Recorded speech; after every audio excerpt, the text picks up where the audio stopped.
Hey, Nick, happy holidays. Happy holidays to you as well. Thank you for having me. Absolutely. It's great to see you. You've been pretty busy, and you just had a very public unmasking on primetime TV. Yes, I did.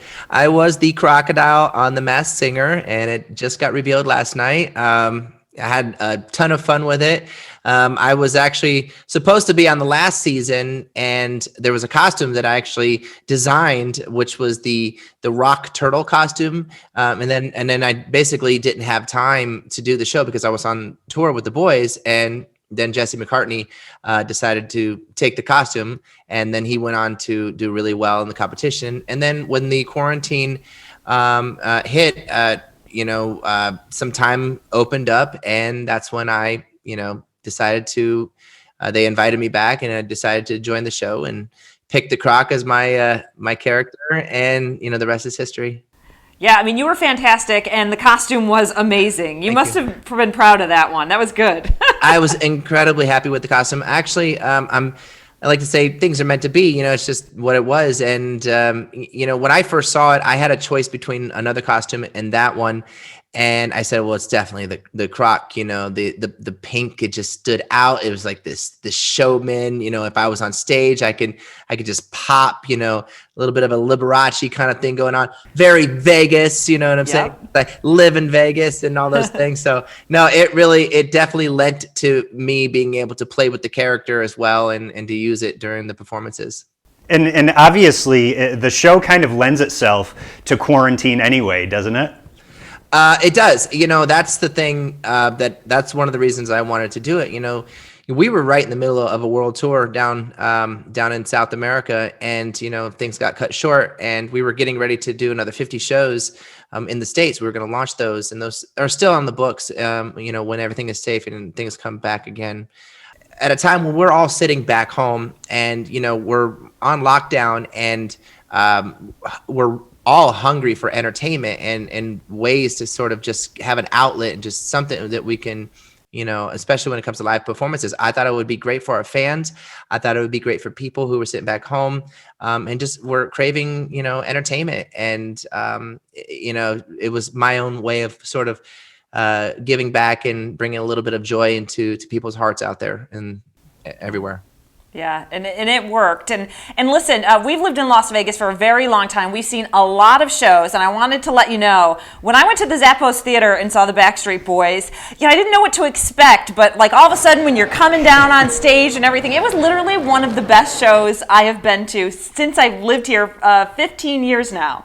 That makes two of us. Wow, thank you guys. I'll say this. People like statistics, and they say, well, we were the fastest selling residency here in Las Vegas.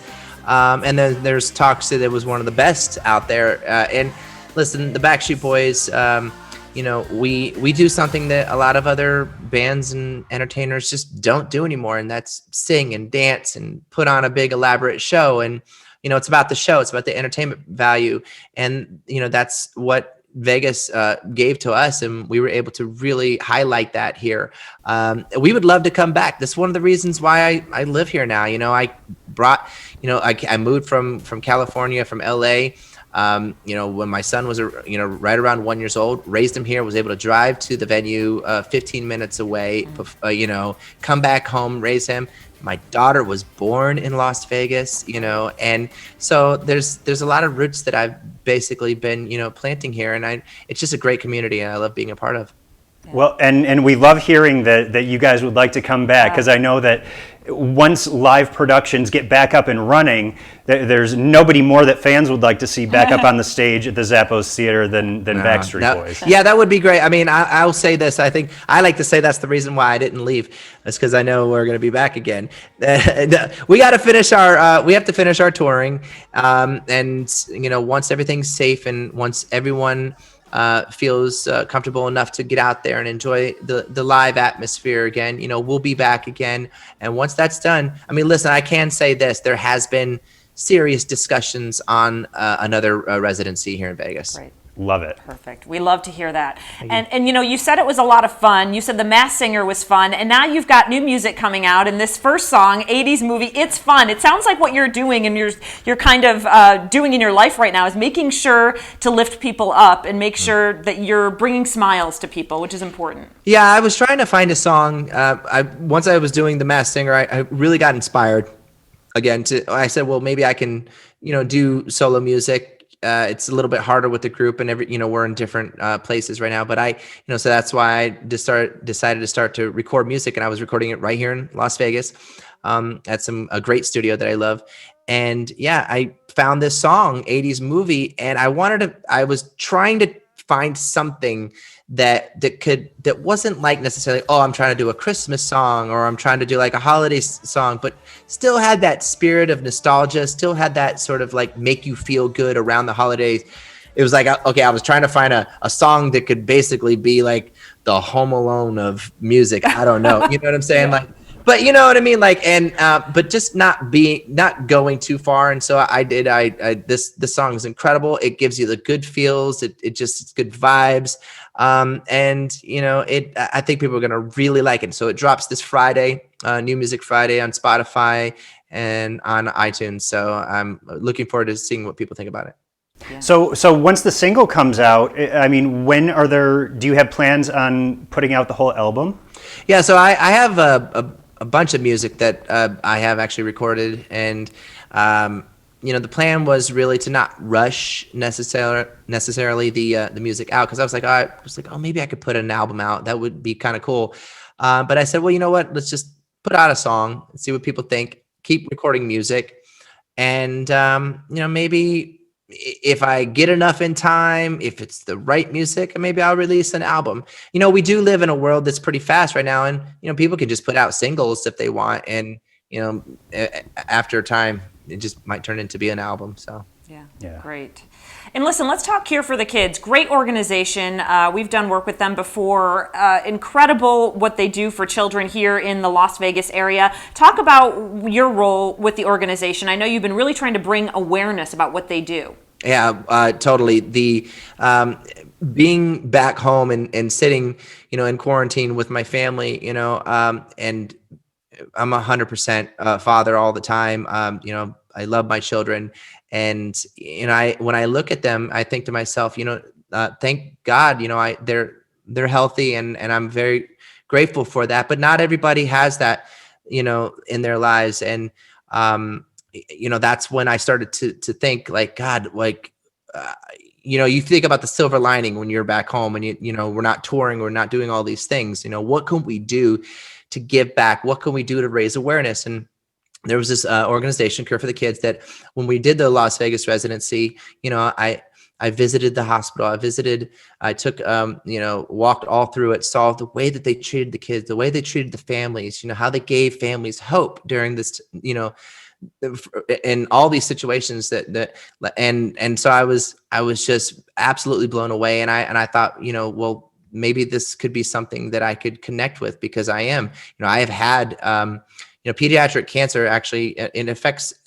so many families, and I just wanted to find something, that I could connect with, and it was right here in Las Vegas, and I was really, really happy. So, they're a great organization, and they're actually, especially during this time, where people are losing their insurance, families are, trying to find ways to take care of their families and their children. And this organization, offers that opportunity, free of charge for people who live in Nevada, and that also, the neighboring states as well. They take care of children and families. So they're a great place that families can turn to in a time of need. Yeah, it really is, and thanks so much for everything you're doing. Sometimes I think people get involved in things when they have something related to that, but for you to be here, you have your family, a healthy family, and you're doing something anyway, just shows, sometimes that's what it takes to build up awareness too, is everyone taking part. 100%. I will say we all have been affected by different things in our lives, and I have had family members who have passed away from cancer. So I understand how deadly and how important it is to just raise awareness, because if we band together, we can help fight it.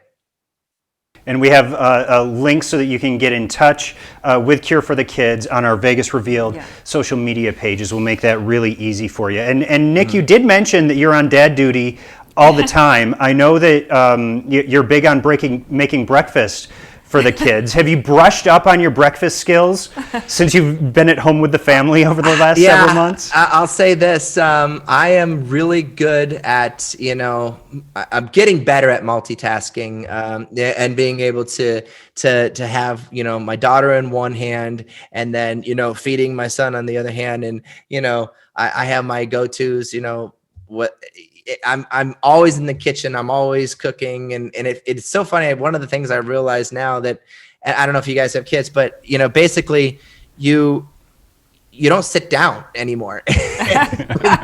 You don't sit down. So I find myself picking and serving and cooking and cleaning all at the same time while I'm eating. So, but I love it. Listen, I wouldn't trade it for the world. I just, I love being a father.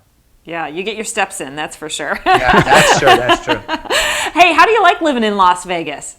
I absolutely love it. First of all, how could you not love this weather? I mean, number one, the food, the people, a lot, outside of the strip, you when you live here, you realize that it sort of has a small town feel.